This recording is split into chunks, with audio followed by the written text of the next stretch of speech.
Okay, welcome to our New York Giants Preservation Society meeting for tonight, which is Tuesday, April 21st, with award-winning David Krell. I say award-winning. This is David's sixth time joining us. He now has taken over the league lead. So congratulations, David. And of course, he's a great speaker. Tonight, he's going to be talking about the New York Giants and TV dialogue ready for prime time. We look forward to that. Just a couple of other things. Next week, we will return to Thursdays with Bob Cottrell. Bob has a brand new book out called, I want to say this right, The Heyday of Willie, Duke, and Mickey, New York City Baseball's Golden Age and Integration. Following Bob, we will turn May into remembering and honoring the birth of Willie Mays. We'll have Tito Fuentes. Richard Cucci is going to, Quickie, I'm sorry, is going to speak also. Joe Marganeri, an original New York Giant. And also Jackie Brandt, another original New York Giant. So that'll be great. We have two, not, I don't know, non-generic, whatever, they're 90 years old. Nonagenarian. There you go. Thank you. So that should be a great way to spend and honor Willie Mays' birth month. But for now, we're going to turn our program over to David Carell. David Krell, who will be speaking on his subject about the Giants and television tonight. Also, for you who do not know, David is a frequent speaker at the Baseball Hall of Fame, and he will be heading up there, I think, on Wednesday or Thursday. No, Thursday. Thursday. So we wish you the best of luck, of course. You don't need any, but the floor is yours. Let's all give it up with David Krell. Dave, floor is yours. Thank you, Gary. I'm delighted to be with this group tonight to talk about one of my passions, which, as you know from previous presentations, is classic TV from the late 40s through the 90s. A few years ago, and if you hear some whining in the background, that's my dog. A few years ago, I got the idea to write down any time I heard a baseball reference in dialogue. My rule of thumb was it had to be a reference, not a plot device. So Don Drysdale guest starring on the Brady Bunch doesn't count. And it wasn't too long before I had dozens of pages of notes, to the point where I had to separate them into categories: teams, players, metaphors, little league, general reference, and so on. I isolated some Giants references for tonight. It wasn't too long after I started this, that I started to realize how universal baseball is to primetime TV writers. I would go for a walk. I would go grocery shopping. I'd go to walk the dog. I would come back, sit on the couch, put on USA or Ion or Pop or TNT. Within 5 minutes, maybe within 1 minute sometimes, there would be a baseball reference. And I would be watching in the middle of the episode. So I want to start, no surprise to this group, with Willie Mays, who is mentioned in quite a numerous amount of TV shows. Tour of Duty, 1987 to 1990 on CBS. This is about the Vietnam War. The episode The Good, the Bad, and the Dead airs on CBS November 19th, 1987. Lieutenant Goldman doubts the ability of an older soldier named Decker. His sergeant, Ezekiel Anderson, says that Decker's not a coward. He has a silver star and 2 Purple Hearts. Goldman wonders whether he can live up to the hype. Anderson talks about Willie Mays' catch in the 1954 World Series. When the chips are down, you want the man out there you know can do the job. In the TV show The Rookies, the episode Lamb to the Slaughter, September 9th, 1975. This is a show that aired on ABC, by the way. I don't have the specific dialogue, but Willie Mays is mentioned around 20 minutes into the episode. Law and Order, The episode Myth of Fingerprints, NBC, November 14th, 2001. You all remember Jerry Orbach. He played Lenny Briscoe. At a crime scene, Briscoe says Willie Mays was a 3-sewer stickball player. The Odd Couple aired on ABC from 1970 to 75, based on the movie, which was based on the play. And in the episode Murray the Fink, airing on October 29th, 1971, Murray the Cop has the guys arrested for playing poker, even though he's one of the players. Oscar gets shown to a prison cell, and he has a drunken cellmate. Oscar claims that his name is Willie Mays, and when he's on the witness stand, he says the same thing. The first season episode, The Fight of the Felix, a play on words. There was a movie, The Flight of the Phoenix. October 1st, 1970, this episode airs, and there's a dispute between a rather gargantuan hockey player and Felix. The hockey player is named Splint McCulloch. Oscar tries to persuade him not to fight Felix by promising to write an article that will make him the Willie Mays of hockey. Gomer Pyle USMC, you'll recall, is a spin-off of the Andy Griffith Show. The episode The Great Talent Hunt airs on October 14th, 1967 on CBS. Sergeant Carter selects Gomer Pyle to represent the platoon in a talent contest. Gomer becomes friends with Brian Jones, representative from the rival platoon. Jones teaches Gomer, I think I have that correctly, but if you find out otherwise, let me know. His sergeant thinks it's simply sportsmanship out of pity. He says it's like Willie Mays helping a minor leaguer.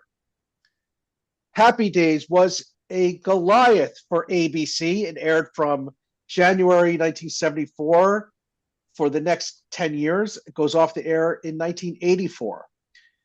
There was a 2-part episode, you may recall, that began the 1975-76 season, Fearless Fonzarelli. This episode culminated with Fonzie jumping over a series of garbage cans, a la Evel Knievel. The reason was Fonzie needed to prove something to himself and to others. He thinks he's losing his cool with women and at work. Richie tries to pacify him, and he says, oh, no, you're probably just having a slump. Hey, everybody goes through slumps. I mean, even Mantle and Mays, those guys go, Fonzie cuts him off and says, hey, I'm not talking about grown men chasing little balls around a field. I'm talking about the Fonz losing his cool.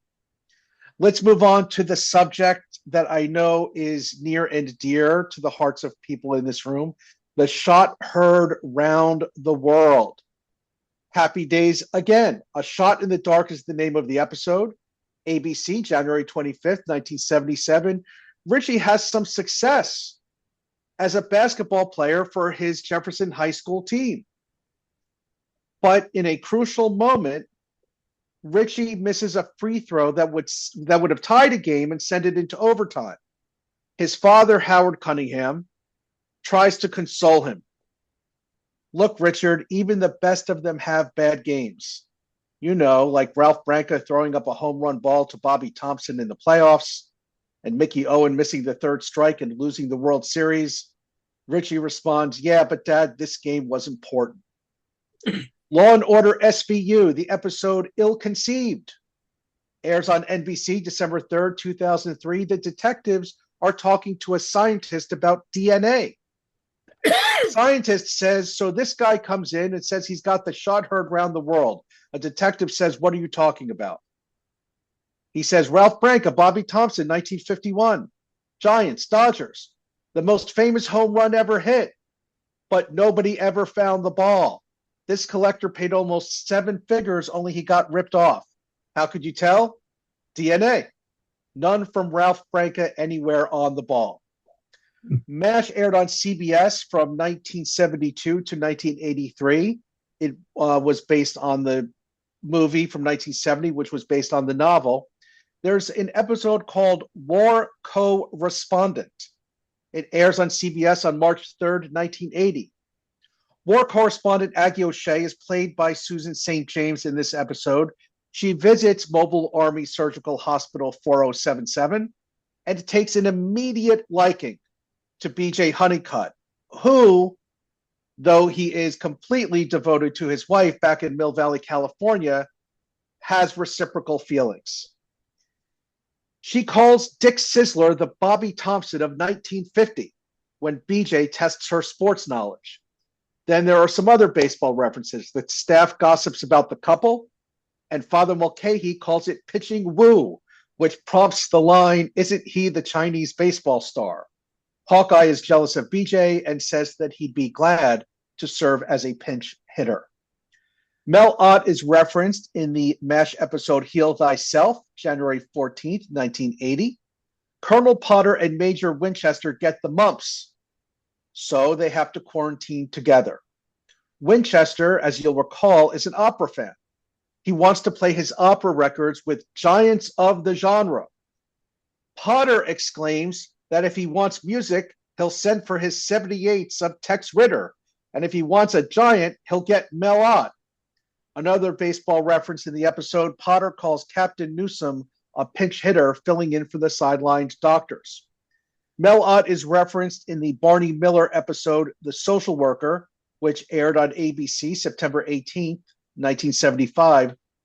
Wojo has a baseball that he uses as a paperweight. It's signed by the Giants and Yankees who played in the 1936 World Series.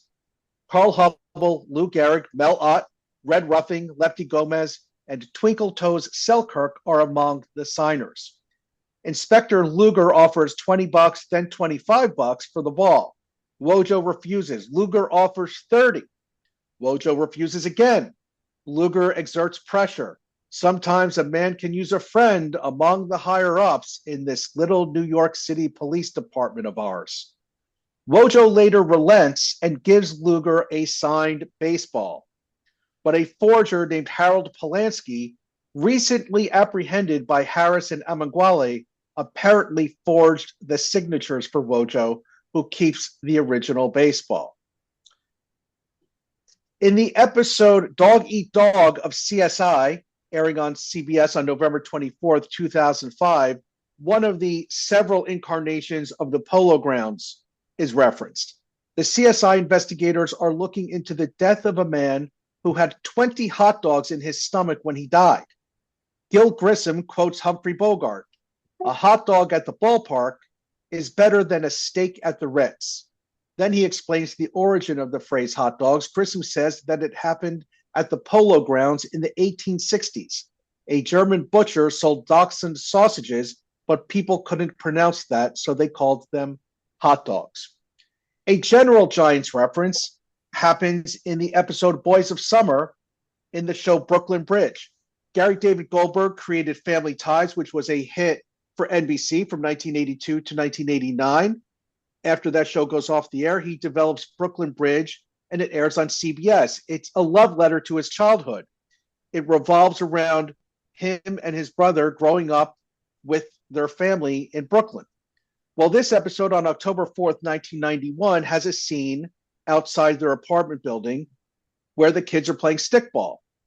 Alan and Nathaniel are the brothers. Nathaniel is based on Gary David Goldberg.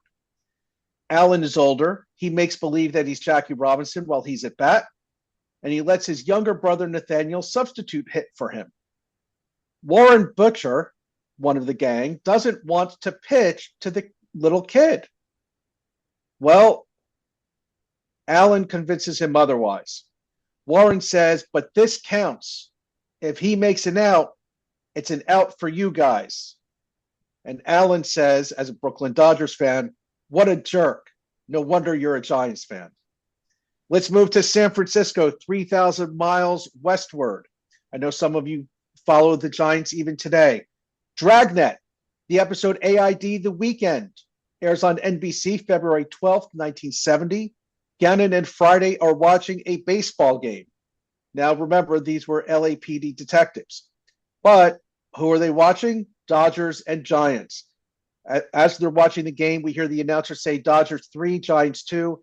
And Claude Osteen has a record of 17-10, according to the announcer. I'm not sure that's factually correct. Rescue Me aired on FX. The episode Change has an air date of July 6th, 2010. Tommy, the main character, played by Dennis Leary, who co created the show, has a nightmare about the afterlife when he died temporarily. He explains to his colleagues what happened.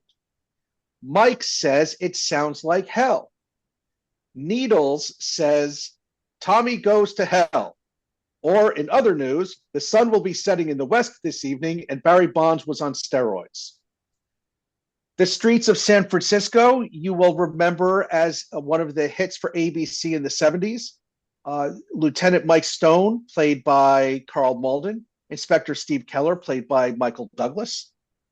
Stone tells Keller that he is romantic, and he expresses his feelings about the San Francisco skyline.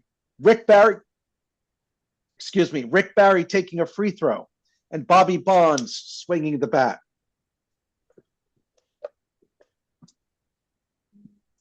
In the episode Work, Don't Worry of Fire Country, a recent show, it airs on CBS October 28th, 2022, and at the end of a long day that included a collapse inside a building trapping firefighter Vince Leone, he relaxes by watching a Giants game. And finally, the episode Eyewitness, the letter I, not EYE, not your peeper here, just the letter I. This is an episode of Major Crimes, which aired on TNT July 1st, 2013. A woman named Champagne, with an S, says she is hired by men for conversation. She's involved in a murder. She says to a guy whom she wants to take the fall, Lloyd, that cashier was really a bookie. And he also wanted Mark to pay thousands of dollars on a bet that Mark should have lost in the first place. Everybody knows that the Giants were supposed to beat the Cubs. Lloyd says, what do you know about baseball? Champagne responds, Lloyd, I'm a conversationalist. Lloyd says, I love the way you hold up your end, Champagne. So that is a series of examples which show how tied in baseball is to primetime TV. And I have examples going back to the 60s. Now, the writers for those shows didn't need to use any of the references that I mentioned. The hot dog thing was interesting, but there are plenty of other interesting tidbits about hot dogs. Willie Mays had contemporaries, Ted Williams, Hank Aaron. You could use pitchers to represent excellence, Sandy Koufax, Tom Seaver. You don't need to use Willie Mays. You don't need to use the Giants. In the case of the Streets of San Francisco, it certainly made sense to reference a San Francisco Giant like Bobby Bonds or someone of equal caliber, equal fame. But generally speaking, it wasn't needed. But it shows you how pervasive Mr. Mays is in popular culture.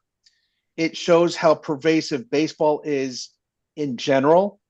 And I'm just delighted every time I find a new reference. And I found one just the other day. So this list just keeps growing, and you could parse it any way you want. We could do players, not just Willie Mays, but we could do Hank Aaron, we could do Tom Seaver, we could do the Mets, we could do the Yankees, the Giants we did tonight, we could do the Dodgers. It's amazing how pervasive baseball is to the popular culture and how it touches all different aspects. So with that, I open it up to questions, comments, and rebuttal. Ed, I love how you do different stuff. This was classic. One that you missed, though, that I know Dino knows. There's a very famous Honeymooners episode where Ralph's sister-in-law is getting married to Stanley. And they're at the wedding, and Ralph is in his, apartment in his tuxedo. And I guess somebody slipped while they were trying to catch the bouquet. And Ralph says, I have the quote here, He would be playing center field for the New York Giants if he was able That's a to do great one. that. So that That's one a is great one. fabulous. And there's also just a couple. You mentioned the Dirty Harry movies. The mayor's at one of the games, and then Right. they leave, and he mentions to his assistant, I really thought the Giants were going to win today, and the rebuttal was, but Mayor, they were being no hit. So, Well, uh, movies, that's a different topic. Experiment in Terror is a 1962 movie, and the climactic scene takes place at Candlestick Park. right. So you definitely have room for movies in this And one discussion of other thing I references. saw, if you ever watch Gomer Pyle again, Hmm. there is he runs into a Japanese boy who fakes not speaking English, Right. and he gets him to take him all around Washington D.C. and they wind up at a Washington Senator game, Yeah. and you see them going to their seats, but the footage is actually the Polo Grounds. It is not. It is not District of Columbia Stadium, which later turned out to be Yeah. Robert F. Kennedy Stadium. So, Right. but I love when you do this, you know, stuff. It's just great. So, thank you so much. You're welcome. Anybody else have any comments or questions? Harvey, go ahead. Harvey, you're muted. Yeah, Unmute. I know. I just There you go. unmuted. Well, you missed one of the classic MASH episodes where they I, celebrate. are you Are you going to talking? stop me? Go Yeah. ahead. Go ahead. The floor I, is yours. It's where I, it's Bobby Thompson's home yeah. run. It's But again, I prefaced my presentation by saying plot devices are not included in my list. And that was a plot device. Are you talking about when Winchester loses all the money because he places the bet? the bet was that the Dodgers would win the pennant. Right. But that How's that was a that plot device? well, that was the whole story. They made a bet, and there's a scene in the with BJ and Colonel Potter, and BJ actually, I did miss this one. BJ says something like, "Look out for that Mays kid. He's on fire." Yeah. And Potter, because he's from Missouri, says, I'm going to pick the Redbirds. Whoever's in first on July 4th will win the pennant. But that's the whole plot. It's Winchester scoffing at this and then placing all his money with Klinger, who says the Dodgers are a lock. The Dodgers are a lock. And then at the end, he tears up the screen because he lost all this money to everyone in the camp. No, I'm talking about references in dialogue that have nothing to do with the story, where you could place somebody else or use another metaphor. You don't have to mention Willie Mays. You could say Babe Ruth, Hank Aaron. You don't have to use baseball as a metaphor. You could use some other literary device. So that's why that episode, although I do like it, and I think I included it in my book about the Brooklyn Dodgers, Our Bums, that's why I excluded it from the list. I don't know if I buy that, but thank you very much for trying. Okay. Norm, you're up. Okay, with that explanation, probably my two things aren't going to count either, but I thought I'd bring it up anyway. One of them is another MASH episode where they're doing like a recap of 1951. And one of the things in the recap is Bobby Thompson's home run. Yeah, I mean that's fair. I mean that was a recap, sure. And the other one, I guess, is a plot device, but I thought is a great plot device in Brooklyn Bridge. They had an episode where Jackie Robinson's traded to the Giants, and they do a with the whole with the uncle is cheating on the wife, and the Yeah. Dodgers are leaving. So I guess that's a plot device then. Yes, I mean there's a half the show is the kids on the stairwell crying because Jackie's going to be wearing black and orange instead of blue and white. Right. Okay. And it's the younger brother saying to the older brother, how could they do this? And then there's a great line where the older brother says something along the lines of, well, now he's going to get paid by the Giants. And the little brother says, they get paid? which is such a great line. It's so innocent. No, that was a great show. Yes. it deserved more of a chance. But hey, to get a show on network television to begin with is a monumental achievement. All right. Thank you, David. David, this has nothing to do with what you discussed today, but the Brooklyn Bridge, there was another great episode where he was trying out for the Knothole Gang. That's in the episode I mentioned. Yeah, that's a fabulous That's one. it's in the same episode. Yeah. Mars, you're up. Oh, thanks for joining us. That was interesting. I don't know what category this fits into, but I know you're quite aware of it. The toll booth in The Godfather, when Sonny is Right. passing through, and it's Thompson hits the home run. Right. That's a great movie reference. So I was wondering, I'm sure you were aware of it, David, but you hadn't mentioned it. So where does that fit into the category? I'm just talking about TV shows.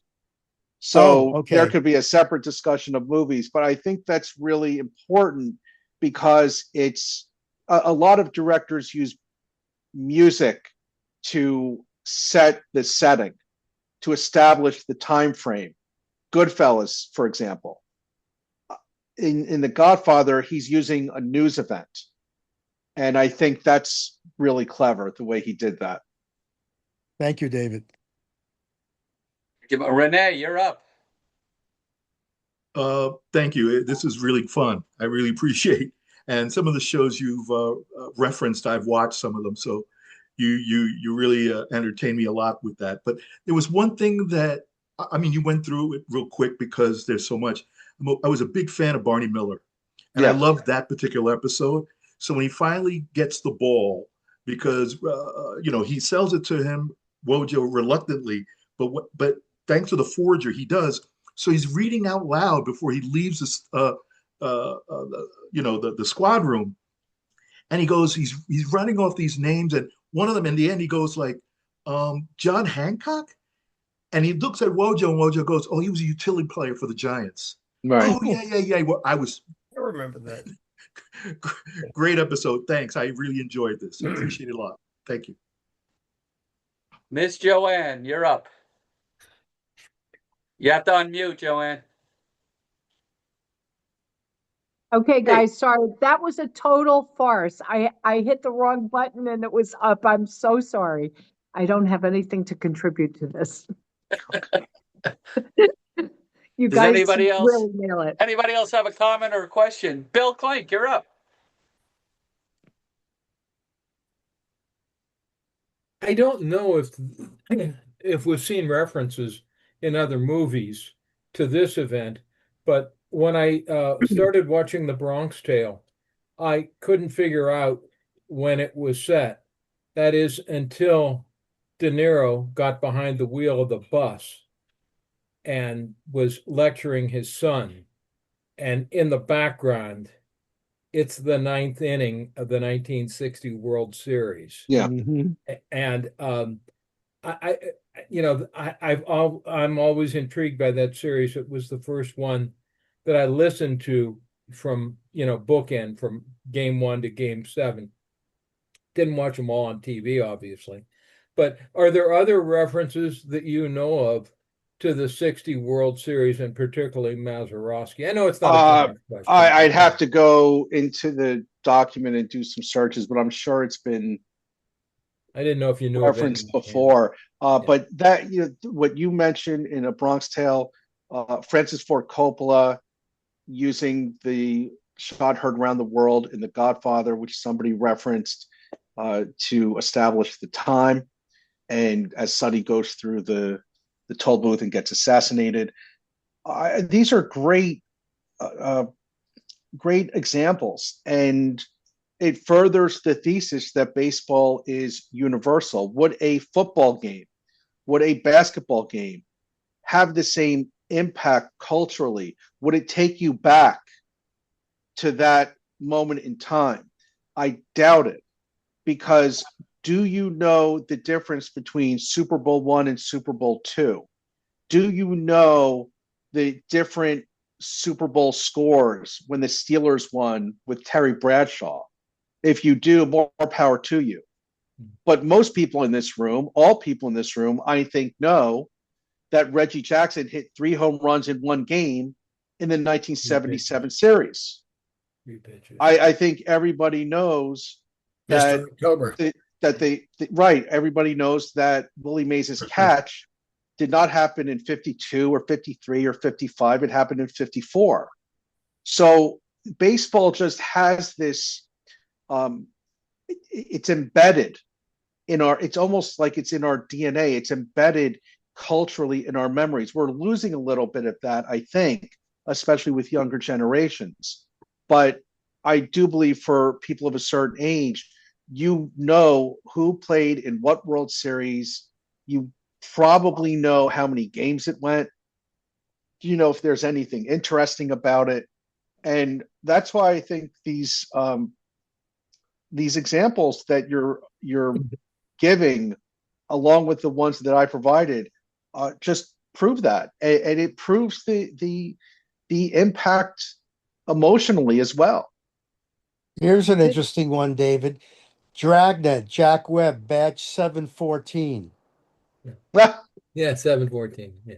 Yeah, in fact, there's another 714 reference in the movie The Babe with John Goodman. There's an early scene where he is in his room.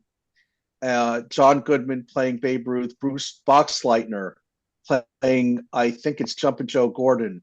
And when they open the door, you see the door number that's on the opposite side of the hallway, and it's 714. Thank you. Bill, did you have something else, Bill? No, I was just going to say, the NBA, and I'm certainly not an NBA fan, the only thing worthy of inclusion to set a date would be the Hershey game when Wilt hit 100. And Right.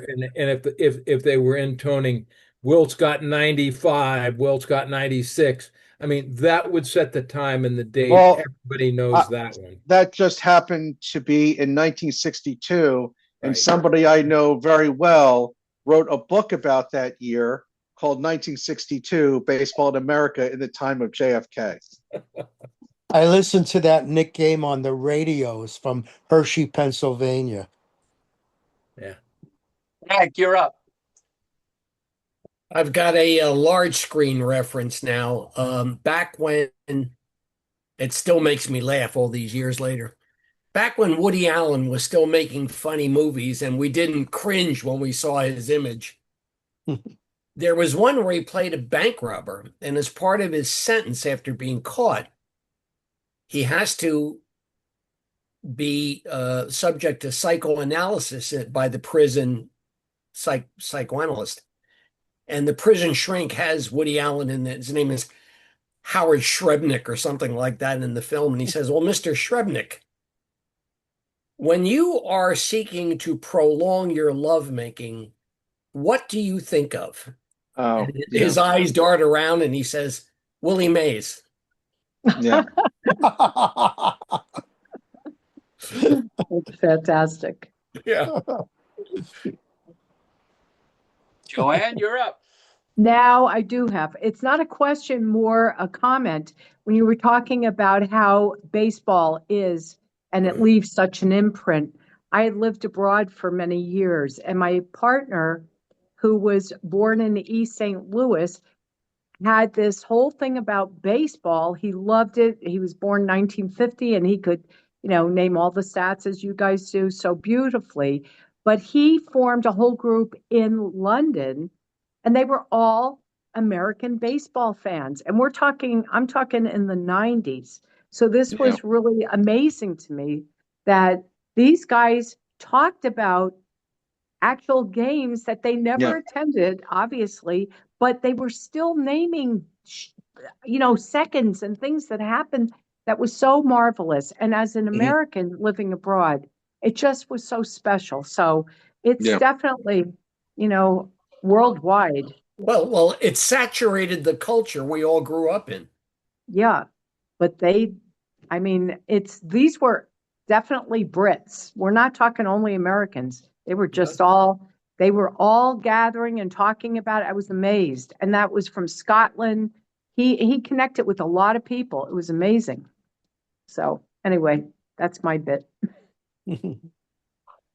John Burbridge, you're up. Hey, John.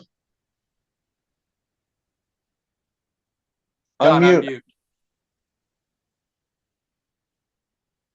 John, you got to unmute. There you go. Yeah, he almost had it. You're Unmute, still John. muted. David, it's good to see Yes. you. Likewise. One of the things that intrigued me as you were talking about it, and you probably have tried this, what if I went to an AI app and said, give me all the references to Willie Mays on TV shows from 1970 to 1990? What would happen? Well, it depends on what's tallied on the internet, because the AI can only scrub what's in the digital space. I don't know the answer to that. I think I'm going to try it. Okay. All right, thanks. Okay. Actually, I remember now one that you did not mention that you might want to include in the future. Okay. You a big Twilight Zone fan? Yeah. One of my favorite episodes is on Thursday. They leave for home. We leave for home. It's one of the 1 hour ones, the best of the 1 hour ones. And they're talking, and one of the kids says, what about the Dodgers? And the guy from Earth says, well, they're still in Los Angeles. I think, trying to say, hey, they moved from Brooklyn so they could move from Los Angeles. Right. So I thought that was pretty good as far as that goes. And for Mars, especially here, I can't stand the Evil Empire, but Car 54 has so many references to the Yankees without actually showing any footage. Tootie talks about Roger Maris being nonchalant, and it's an incredible show and just wonderful references to the Yankees. What's the first example you gave from you mentioned the Twilight Zone? Twilight Zone, yeah. On Thursday we leave for home. The guys who come to take the people off this planet, they talk about baseball and James Whitmore. James Whitmore was the man in charge. He lived down the street from me. Did he? That's my favorite all-time show. The Twilight Zone. That's such a great episode. So the kid asked the guy from Earth, is there still baseball? And he's, what about the Dodgers? And he said, well, they're still in Los Angeles. Much to Norm's chagrin. In the episode where the woman figures out at the end that To Serve Man is a cookbook. Right. Right before then, some characters are having dialogue, and one of them mentions baseball. They have a form of baseball. Right. Mm-hmm. Yeah. Renee, did you have another question? Go ahead. Yeah, it's not so much of a question, more of a comment. This was a lot of fun. I don't know how.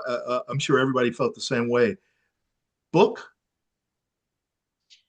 It's a lot of information. I have 75 pages of information, so it's quite possible someday.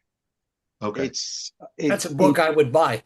Oh, absolutely! It's so much fun to read. Oh my God!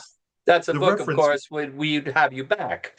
Yes, and you do your Giants and the rest of the stuff. So yeah, that's a fantastic idea, Gary. Thank you. By the way, just as a show of hands, how many people are going to Cleveland for the national convention? Only one? Nobody else is going? Is anyone thinking of going? Maybe. Looks like we got John and Francis, maybe. Okay. Dave's referencing Sabre. Yeah, the national convention in late July. Thinking. Okay. Thank you. Anybody else have a question for David? David, you bring so much to the table in entertainment. Thank you. You're a great historian, but you also have great levity that you bring, and the shows you mentioned are all stuff that I grew up watching. And, sure. Love this stuff. So anyway, let's give it up for Dave. Dave, thanks so much. Listen, we wish you the best in Cooperstown this coming week. Thank you. Have a blast, drive safe and everything.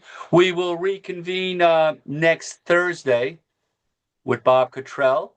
And I am going to shut down the recording. If anybody wants to hang around, talk little giant baseball, we'll do that for a little By bit. the way, Gary, I was in New York about 3 weeks ago, and I actually took the train down from the hotel where I was staying in Tarrytown and visited the site of the Polo Grounds. Right. Did you see the new plaque or the refurbished plaque? I did. It was Looks the first good. time I'd been on site since 1963. Good for you. Wow.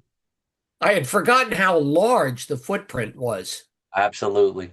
You know, if any of you ever go there, I mean, be prepared. It's big and it's a lot of up and down and climbing, and I didn't find the brush steps the first time around the footprint until some guy way down at the bottom told me where it was, and then of course I had to schlep back up and find it.